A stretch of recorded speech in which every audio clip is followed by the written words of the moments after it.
Mr. Hilaeus, who's going to be our first pick? Well, let's see. Last game, it seemed like they had some issues with lockdown, so we're probably going to see... No, on this game, I like KT first if he's not banned. All right. Well, first ban was actually going to be Jaina. Very close. One of those mages.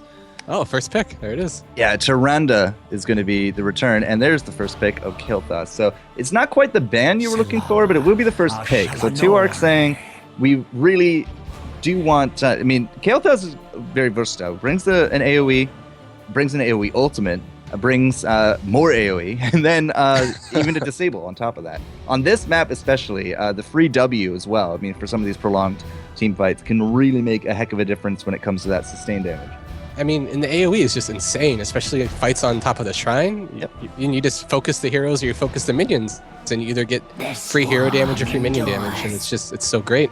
Absolutely. So, with that in mind, Zagara is once more going to be coming into it here for Blank and Muradin, very similar to last round in terms of the pick. But, Tuark this time, they get the first pick, so now they have a little bit more freedom in terms of counters. So you notice now, they're not putting actually all their DPS into the first basket because they are going to take this opportunity to take Uther.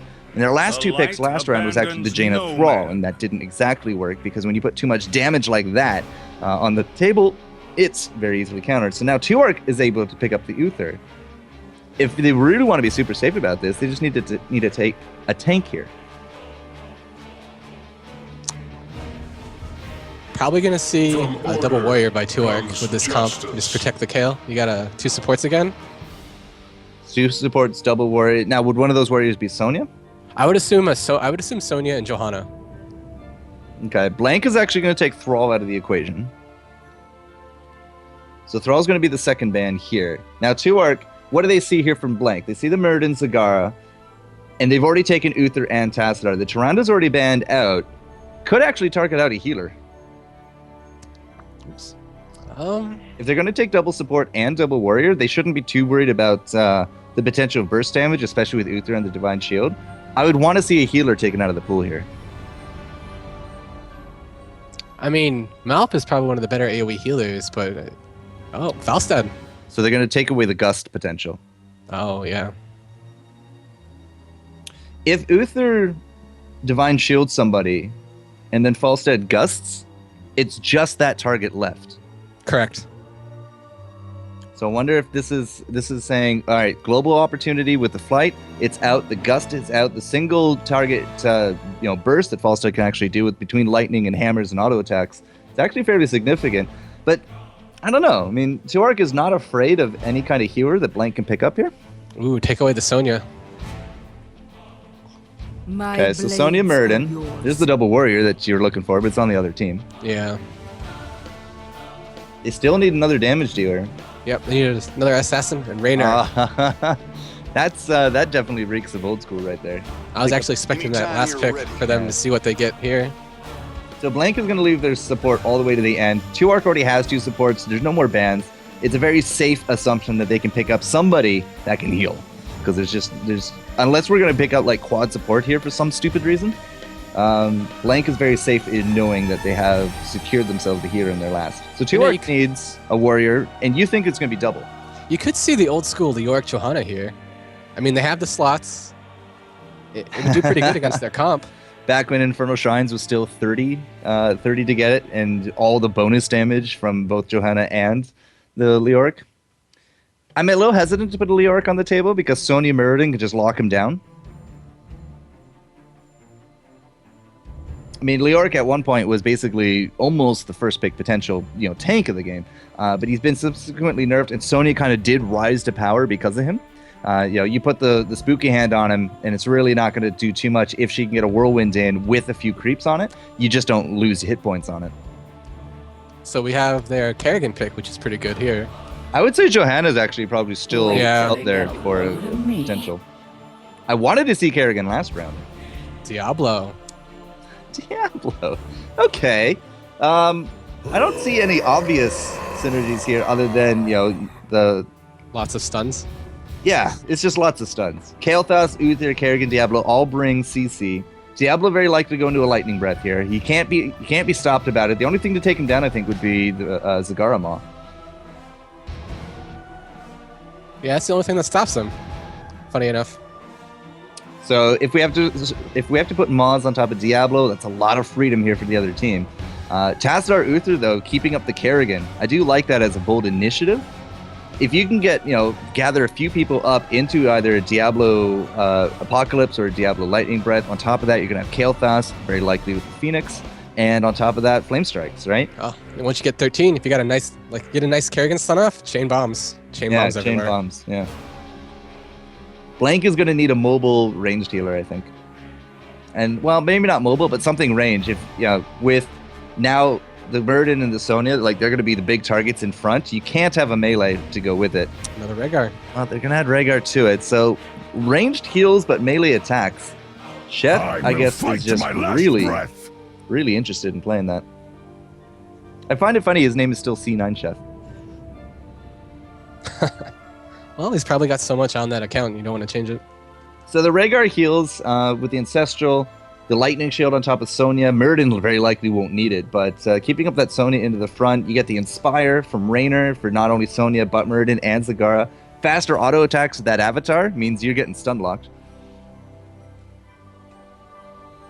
Yeah, all right. You got decent poke with Raynor and Zagara. Well, Raynor has the longest auto attack base in range. Sergeant Hammer, actually at level 4 with Maelstrom rounds, matches that. But Raynor does actually have longest on base. Zagara as well gets a range increase, I think at level 4 is within Venom Spines. So yeah, some good poke. I think that they have enough of the front line here from Blank to aggress. But the big factor for me is 2 Arcs Kerrigan. I think it's going to come down to the Kerrigan play. Either the good setups or get picked out. Well, we'll see. We're going to be loading into it now here, ladies and gentlemen. I don't think I actually turned on the sound for the countdown. Nope, totally didn't. But we got it now, and it's all good. Sheth is amazing. Yes, Sheth is amazing. I'm not taking away from Sheth. Just I'm not entirely too sure if he goes... the Rhaegar is not going to be auto-attacking at all. In this comp. With the threat of Kerrigan and Diablo, not going to be happening. Not intentionally, at least. Not intentionally, yeah. Not intentionally. All right, left-hand side is once more going to be Team Blank, ladies and gentlemen. Let's see if Ali's... It is! It's good! There's no zeros on the screen. It's fantastic. Daihu once more on the Murden. We got Dan Lee for 3 on the Raynor this round. Matra is actually going to be playing... Yeah, Matra is going to be playing the Rhaegar. C9 Chef is clearly not on Blank. Duh. Sonya is Aradagi, and Shot is Zagara. Who's on the flip, sir? We got LZ on Tassadar. You got Trader on Kael'thas. C9 Seth on Uther, Sunshine on a Diablo, and we got Corrin on the Kerrigan. Let's see what he does. Yeah, the big thing, again, is how well can we combo these stuns? We just had the comp of Blank do this to 2 Arc. That's how they're up 1-0 here in this best of 3. If they can kind of, do that stun train again, it's going to be very messy, I think. Very messy. I didn't even think about it, but LZ with the wall makes the stun so much easier to land. You got 4 people that can stun, and then you got a wall to cut off and escape or prevent help. Kind of fun how the Force Wall Tassadar at Heroes of the Dorm last March was like blowing the world away, and now nobody takes Archon whatsoever. Well, you did have the nerf to Archon, and then the buff to support abilities. Those shields now are insane. Yep, you're not wrong. You're not wrong. So Sheth is actually going to be playing the Uther, because I totally forgot that he's not Rhaegar. I just associated him in my mind with Rhaegar. Shot is once more just setting up creep down into the bottom, the spider in the nest sort of syndrome. But look at this top. With this rotation coming in, Aoragi's forced back behind. That's a nice stun combo. 1 and 2. Do we got a gravity? No. Yeah, we do. A little late. Yeah, a little late. But still, that tower is now done under half, sir. How we doing mid? Well, it's kind of the same story for the other team, though. Daihu, Dan Lee, and Matcha are able to bring that tower to its knees. Now, Sunshine might be able to find a target there on the Dwarf, but yeah, it's going to throw the combo down, but I don't think anything will come of it. They are going to be able to clean up creep, though. Here comes LZ. He is able to throw down that Oracle. So he's able to clean up a few of those tumors, but now level 3s, level 2s, not really a huge deal of difference, but we do got shrines popping top.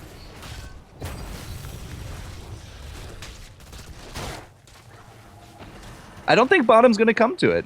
Well, at least No. not intentionally. All right, so LZ has to clean up the wave. That's going to give Shot a little bit of a head start. The positioning, though, of Team Blank, it's pretty sorry, of 2arc, sorry. It's pretty powerful. They're saying, yeah, if you come up here at all, they're just going to immediately take you down. Use that time to get a good head start on the shrine. And Blank is not falling for it. Yeah, both teams trying to set up catch someone in rotation. And now look at this. Shot is again forcing LZ into the bottom. So they have no Tassadar. They have no shields, no Oracle, no Storms. I don't know if that's to the benefit of Blank or not. I feel like losing the Zagara is worse than losing the Tassadar. I mean, Tassadar doesn't do a lot early game. He's annoying, but he doesn't put out the pressure that Zagara can do. Well, Araragi, big focus on him. That's Sony. He's not going to get nearly enough damage to kill Trader off. Oh, what?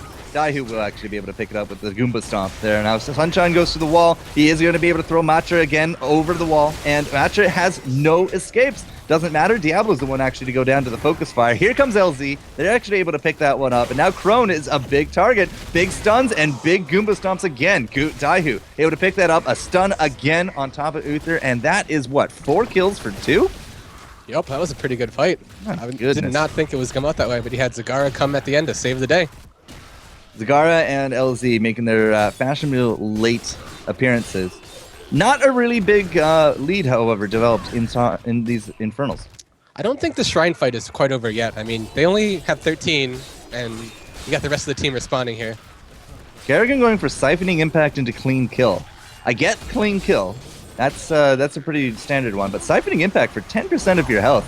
She's very afraid of her health. And Shot, he's got to be afraid here as well. Diablo makes that happen. Crone, however, is way too far forward, and in top of that spin, Araragi takes him down. Not even a problem. Daihu's able to get out. Diablo does not have the same mobility. He's dead on the floor, but now the Sona is going to trade out for Sheth. Sheth's going to get those heals off for LZ and Trader, but I don't think they can take down Dan Lee. So I think the problem we're seeing here right now is with Kael'thas, I mean, you have a decent amount of power with the scaling changes, but until you hit 13, you don't really have the finisher you need. Like, you can't get off those chain bombs. You don't have that extra burst or the AoE that they need right now. Well, and the Zagara is just so strong early. Yeah, the auto attacks, the creeps, everything. They have put so much pressure on top of Daihu, but they still can't kill the dwarf. Using those dwarf tosses for escape is just so good. And there goes the Rhaegar. Yep. Just bounce around like a ping pong ball. 35 though. Araragi is going to go for it. 38, 39 gets it. Might die for his trouble, but they got the Frozen Punisher. That's going to be some pressure top. Nice combo. Oh yeah, no, for sure. The Sonya is just out. Sonya will live, or sorry, Zagara will live. Sonya won't. But you can see Daihu and Kree, they're already splitting back up. They've done what they needed to do. They're not going to get really a lot more pressure down with people down. So they're going to split and soak and try to just keep it a level advantage. I don't think this Punisher's not going to do anything. They're doing a really good job of pulling it away from the buildings. Yep. Oh, it's going to get... Zagara was able to take down Diablo because of the roots. It did something. Well, sure, it got them the kill, which is fine. But, you know, you go into pub games, you go into team league games, right? And you want to just push and push with that Punisher. But when you're down a man like that, it's just not possible. And now, you know, the split soaks are not actually going to be rewarding 2arc too heavily here. Just barely ahead. They did get that Merc camp, though. Oh, not yeah. I mean, Blink got it.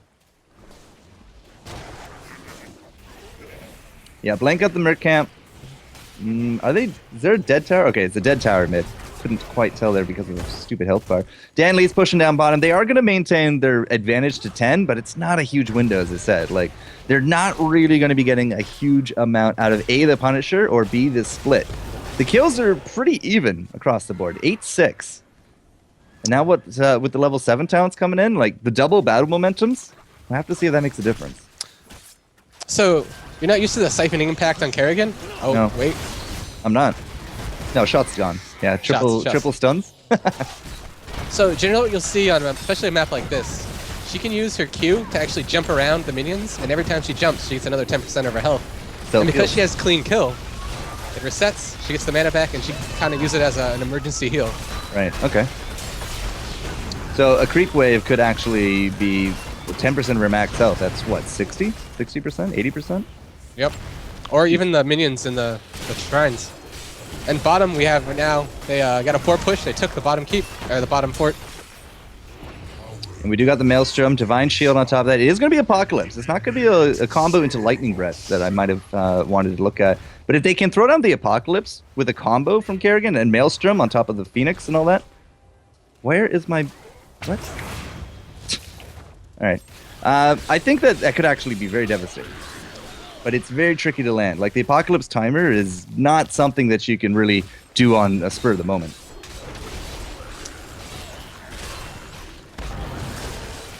All right, but big fight coming in. That could be... Oh, the nice heal by Rhaegar.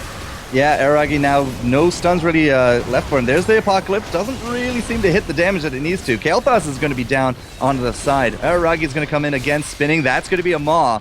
Do we got those Banelings ready to go? We do. Banelings is going to bring Sunshine down to just about half. LZ with the shield. There's the Divine Shield top of Sunshine as well. And now Crone, he has to run away from Daihu, but at the same time, Uther, he's going to be down. Sunshine, I want to say, is not getting out of this one. Daihu's really doing a good job. And now Stutter stepping, but Dan Lee doesn't have the Adrenaline Rush. So he actually does go down at the very end of it. Diablo will only trade. Diablo's right back in the fight. That trait put to work. 5 seconds, man. Pretty fun stuff. Big lead, though, in terms of the numbers for this Infernal. So Aragi and Daihu, I don't think they have enough to finish it right now, but they've definitely bought enough time. Daihu will be okay. Aragi's just going to go back in. He's a YOLO. Screw it. I got this. 38. 38. What he ends off at. 38-14. Matcher can't go in there by himself. Zagara might. Zagara might. He has to Zagara. 24. Needs 2. 5. Banelings doesn't get it. Sunshine tanks it out. I don't think they got this. They don't have this. Matcher can't get in there. 34, 38. Zagara's out. Matcher's going for it. He's into the back. He's looking. Need 39. 1. Oh, he doesn't get it. Oh, I thought they had that. Almost paid the iron price for it, too. Now he's on the run. Oh my god, Trader hit that? That's not enough to kill Matcher, but it's going to keep him out of this fight. Daihu now is actually going to spread those chain bombs. Well, he would if he was 13. Not actually 13 yet. Dan Lee's going to throw down the Hyperion for the defense, but this Arcane is going to rip right through this base with a full might of 2 Arc behind it. Yep, there goes... Oh, there goes Matcher. Yep. Rhaegar's down. This Punisher is not going to live past this, but the Arcane has just done way, way too much. We are splitting Black up. Blank now going to be in mid. We got Sony there top as well, so they are going to try to at least stay current with the experience. Wow, we're even going to get Murden out of it. Fantastic. Just before he goes down, a last parting gift there of the Immortal. Or the It's a Punisher. good level up time by them. I mean, you got the 13 tier talents, which are big for Kael'thas and Diablo. Yep, there's the chain bomb. So Eviscerate coming in for the Ravager range. It is a good point that you bring up. With that health and the reset, Crone could actually stay alive quite a bit, actually, in some of these fights. Yep. The only thing you got to be careful of is because the tendency for it to auto attack, I mean, to target heroes over minions, you got to make sure you hit something far enough away if you actually want to keep resetting it. I actually want to try to capture that on camera, like just the spider jump. Now remember, you have to kill with it as well. Yeah, but well, not necessarily. You have to kill with it or within a certain time period after you actually use it. It's sort of like the Asmodin, and it has the Do you have tendency... a 1 second buffer? I haven't been able to figure out the buffer. There is a buffer. Sometimes it seems longer than it should be. Like something's died a couple seconds after the fact and it resets. But generally, you get like an auto attack or 2 in. So as long as you Q and then auto attack it, you're going to kill most of the minions at the shrine in 1 hit. Okay. I can get behind that, for sure. Dan Lee for 3, taking a talent that I don't get to see a lot of in pub play. Relentless Leader. So it's basically a better version of Relentless, which is why it's called Relentless Leader. But every 5 seconds, you knock, if you're stunned, you knock away enemies. That could actually be very key to keeping aggression from Diablo and Diablo and Kerrigan off of him. Oh, there's a stun nice combo. Stun. Yeah. Oh, the wall. It's got the Daihu. Well, all right. He's not actually going to run anywhere if he gets in the Maw. But shot. I mean, he's already down under half. Crone's going to jump immediately to him. You got the Divine Shield on top of him. He is looking for those combos. Can't quite get the shot. Kael'thas has actually gone down during the midst of all that. LZ's low. Sunshine is low. In fact, everybody here from 2 Arc is just now going to be on the retreat. Araragi is looking for LZ Gamer. Can't quite find him. Crone is still alive somehow between the heals and the shields. But now Sheth, he's going to be on the back foot. We got Tassadar actually living through that. Diablo's already back because of the trait, but I don't know. It felt like they had the good initiative all the way until that reset from Shot. That was a great mod. It looked like a really good engage for 2-arc.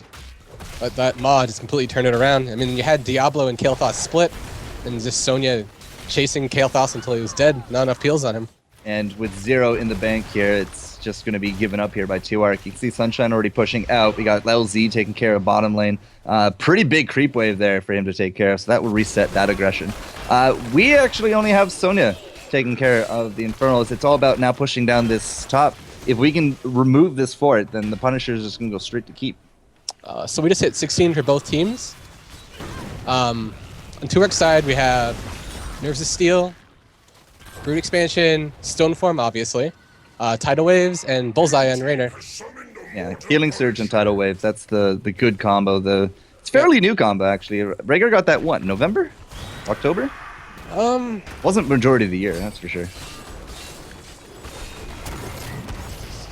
Those talents came in patch, I want to say within 5 patches. And then what we got? Yeah.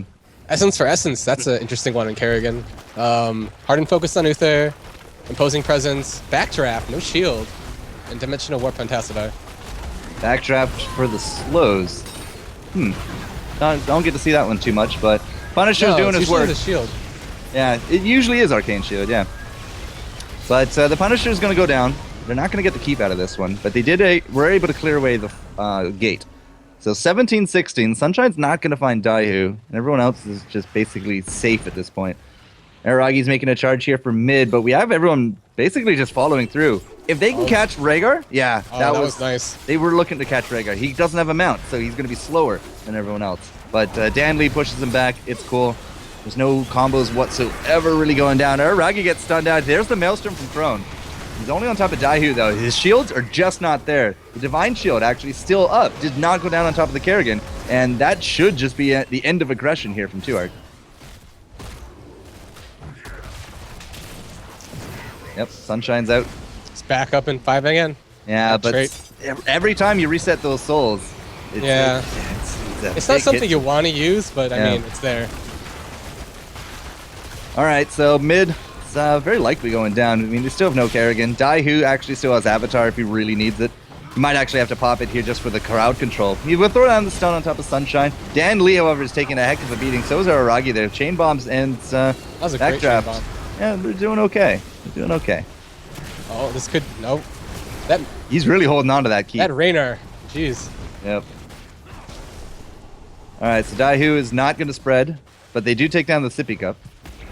Still no Kerrigan here. I'm really surprised at the aggression from 2-arc, because there's really nothing else on the board. I mean, finally, Infernals are going to come in, but... Whew. Yeah, we're not able to get anything. It's 16 kills, 13. It doesn't really feel like it's that even, despite that.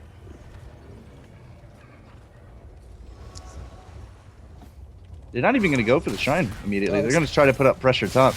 The longer a fight goes down bottom, they might be able to get a free keep top, or a free fort out of it. Oh, they're going to have to... Oh, they are making bottom, though, so they're going to have the same thing. But I guess those are a lot closer to the fight, and you just kind of clear those. Yeah. We need to back out. Just duck down. There's some AoE options. Kael'thas, for example, could just blow it up with chain bombs. Also, they're just going to go to keep. There's no fort for that bottom lane to pick up. Oh, that's why it's going mid. Yeah, they could easily pick up mid fort by themselves. By themselves. All right, so 18-17. We both got the even talents. Crone going into the back. Stuns just not really doing the mark again. Invulnerability coming out for the Crone. They're just trying to keep him alive. You can see the range on the Ravage doing him well, but Daihu is actually going to go down. Sunshine's going to take the brunt of it. He doesn't have the souls to come back this round because he had to use them in the last rounds. Now, Aragi, he's really far forward. They don't seem to have the heals for him, so he's just going to drop. And that puts us into a 4v3 situation. Can Dan Lee get out of this one? I don't think there's a stun ready from Chef. No, especially with that totem. Yep. Shot, however, is in trouble. Shot is just going to take a blown up damage. Zagara gets taken out by Crone, who resets, jumps onto Crone, or sorry, onto Matra. Crone's dead. How's that mid aggression going? It's very slow. The top has already taken the fort, though, and it's still pushing. It's big waves top. Yeah. They're probably going to lose that mid fort, though. Oh, no, we got... Not if Trader comes up to it. Chain bombs and blow up, and boom. Done. It will survive. A much better trading scenario coming out there for 2-arc. They did a good job turning that around. So what was the key there? Aragi was a little bit too deep. Shot got cleaned up by Trader. Those are the only people that went down. I think it was they got a really good kill on the Muradin. So they lost one of their big dives. You had Sony going a little bit too far and kind of getting crowd controlled and killed, completely separated from their team, and then just had the Kerrigan running around and trying to clean up whatever they could. All right, so this is a frozen Punisher. It's not exactly the big damage of Arcane, but at the same time, a Punisher is a Punisher. Levels are dead even. You're going to see that level 20 coming up here. Probably, I want to say you're going to see it first here for 2Arc. But this is a very bad defensive situation. Dan Lee's still top, and Muradin's still mid. So they're trying to soak to 20 as best as they can. And unfortunately, they're going to give up a keep for it.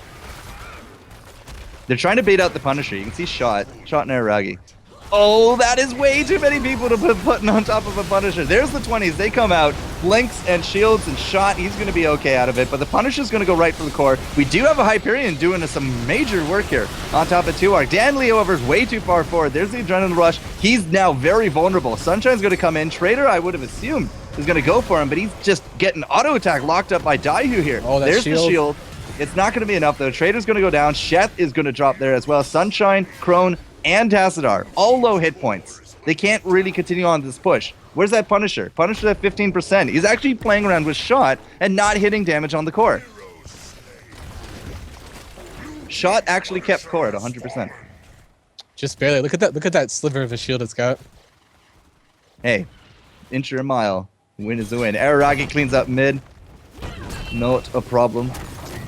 20s. What were the 20s as they came out? Double rewinds, bolts, and ignore pain. For double bolts, Lord of Terror for the 10% max health catch. Redemption and Storm Shield from the TAS. So Uthir's Redemption's already down. He went down in that fight, kind of backed out a little bit in Hearth, so we're not going to see that for a while. But, could this be a keep for a keep? We have the 5 full man here, and it's only 3 defenders. Yeah, I would assume this is a keep. They're down 2 people for like 5 seconds, and then, yep. It's gone. Crone's going to jump forward, but, not much for him to do. There he goes jumping around. Like a monkey a little bit in that regard. Between the wave clear is not terrible, so they're not going to take any real more losses here. Araragi and crew, they're going to get jumped here on top of this point. Is there anybody from Red on it? There's not. They get hit by the Maw. That's a 3-man Maw right there. Daihu's going to be trying to set up for the back so that they can't escape, but big shield, that was the stun there as well. Lord of Terror, it's just not enough to bring Daihu down. He's actually going to live through that one. Now Araragi's on top of Crone. That Kerrigan is just taking way too much damage. Sheth, even at the end of it, has to make big decisions on who he needs to heal. And Kerrigan, it's just, I don't know. She's going to live. She has a lot of shields now. Araragi, though, there's just not enough follow-up.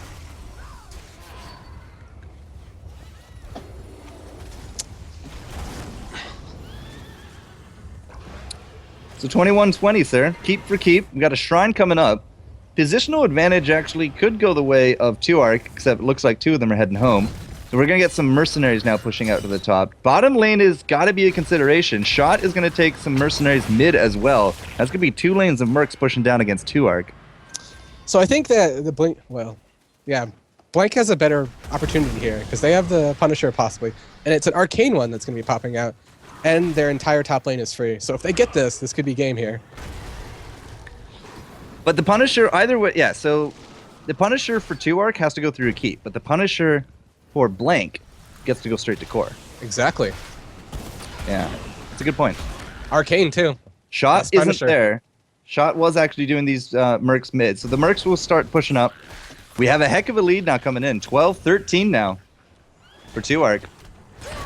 But Araragi is going to be the first victim. He's way too far forward. Or is he? He's into the back. He's actually not getting controlled at all. Daihu's now going to be trying to join him. 2-man Maw into the back. It leaves Crone on top of Shot, though. And, whoa, Shot has to blink. Matra uses the heal for him as well. But on the other side of the fight, Araragi and Muradin still doing some great work. They're trying to take down Dan Lee for 3, but is that enough? Yes, the chain bomb. The end of it is enough to take him down. Now Matra's going to blow up as well. Crone's right on top of him. Can Araragi actually stop that? The combo misses. Kerrigan will not be able to seal the deal. And now Daihu has been locking up the rest of the team. Muradin will finally drop, but is that enough damage for Araragi to come in? He's looking for some kind of kill, but he's not going to get it. In fact, now he's on the retreat, has to use the spear. He's going to disengage. Shot has already used that blink, and Matra has no health.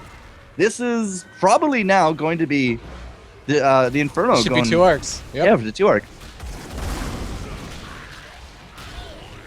Man, ridiculous fights. You can see the power of Tassadar, though, with a lot of those shields. Shields and Storm Shield, Sunshine actually getting off some decent stuns there as well. Some good crowd control, abusing the fact that he has one of the biggest health pools in the game just to tank out so much.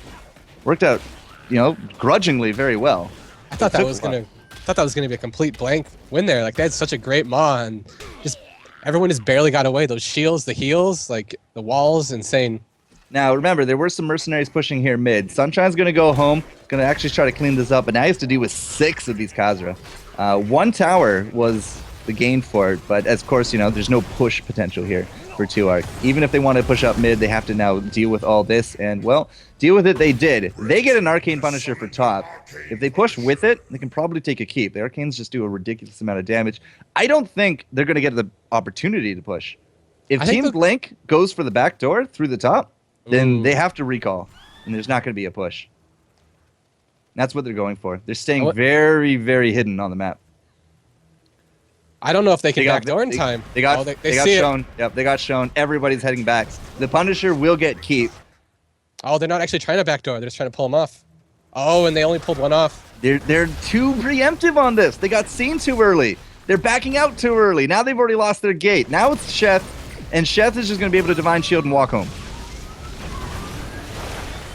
Will this gamble pay off? Yeah, will this gamble pay off? Everybody is here. The stuns are good. Araragi there on top of it. He's getting hit really hard. Match is now down under low. He used the rewind at the end of it, but is that enough? 30% and counting. 10, 15, 17, something numbers. 6%. Daihu is going to get it. Wow. Could not believe that they actually rushed that down. It felt like it was too preemptive to me. The Hyperion, man. So much damage. Yeah, the Yamato cannons. I feel like they should have just played it safe and just gone back. Like, the Arcane is going to do a lot of damage by itself.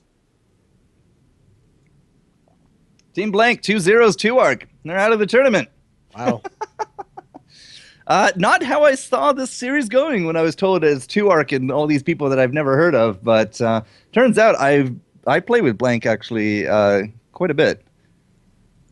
Shot and Dan Lee for 3. And Daihu are the guys that I play with pretty much the most. I don't have Araragi on friends list anymore, but they rush it down and they make it happen. That Hyperion, man.